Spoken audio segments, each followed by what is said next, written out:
new parts, or should I say rebuilt parts. You could actually probably purchase the same one. These are right and left. Notice the only difference is, let's see if I can zoom in here, is the location of the bleeder screw is opposite. But besides that, they're identical. So if you bought two of the same, no big deal. It wouldn't matter. Now I changed my brake fluid, so this vehicle is a 96 and it's now 2013, and the calipers are now just sticking at 230,000 miles. So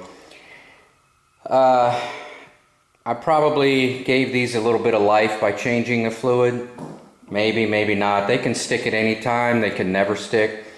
What happened is when we got out of the car, we noticed a bunch of smoke bellowing out of the wheel. Smelled like burnt rubber. The wheel was very hot. You could put your hand near the tire and feel heat coming out. I measured the temperature, compared it to the other three, and this one was much hotter. It was 50 degrees hotter. So, and that was after it cooled off for a little bit. So, I knew the caliper was stuck, so we're going to go ahead and replace both.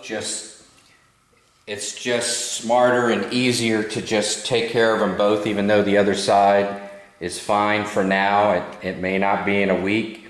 It may last forever, but we'll just go ahead and swap them both out.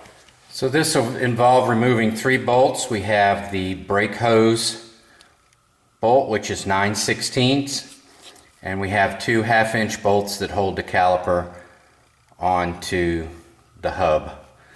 So what I'm going to do is, while it's mounted, I'm going to break the brake hose nut loose, and that'll probably drip a little bit. I'm not too worried about it, and then we'll go from there. So we'll break the nut loose that holds the hose on. Oh, that was surprisingly easy. So since that was so easy to break that loose, I'll just leave it loose, and I'll take off the 2 mounting bolts and remove the caliper. So I have my replacement caliper. I'm going to remove the bolt that holds the brake hose on and transfer the hose and the bolt to the new one.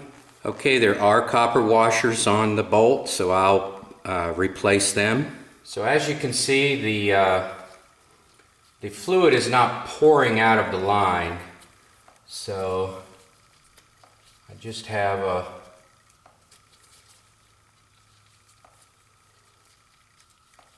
washer here. I'll replace that with a new one. So I place the bolt through the hose, and my washer in place, and then I'll reset it.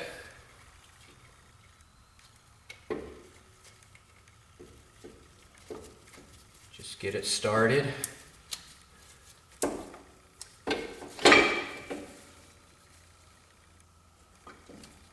And I'll screw it down in place. So I went ahead and mounted the caliper without the pads on, and tightened up the bolt for the brake hose, and now I'm going to take it back off again because I have another project I want to do.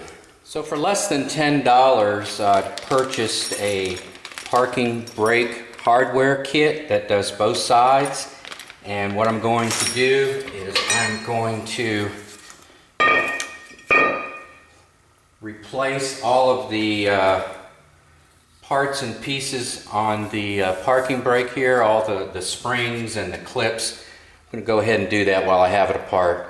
And so for 10 bucks, you know, I have new non-rusty parts. Don't have to worry about it breaking or rusting apart for a while.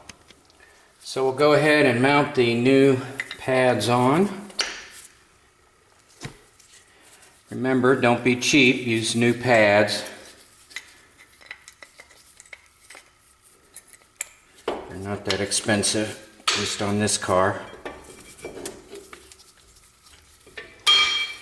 Alright, we'll go ahead and mount the caliper onto the disc here. You set the top, you pull the adjustment slides out of the way, and then you just set it in place.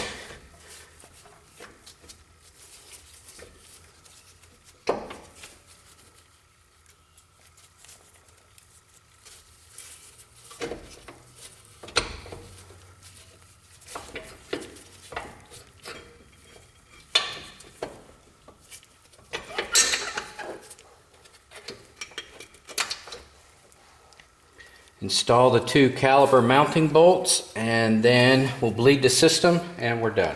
Alright, your choices for bleeding the brakes are you can pressurize the reservoir and push the fluid through. You can get a vacuum pump and pull the fluid through, or you can do it the old-fashioned way where you have an assistant press the pedal.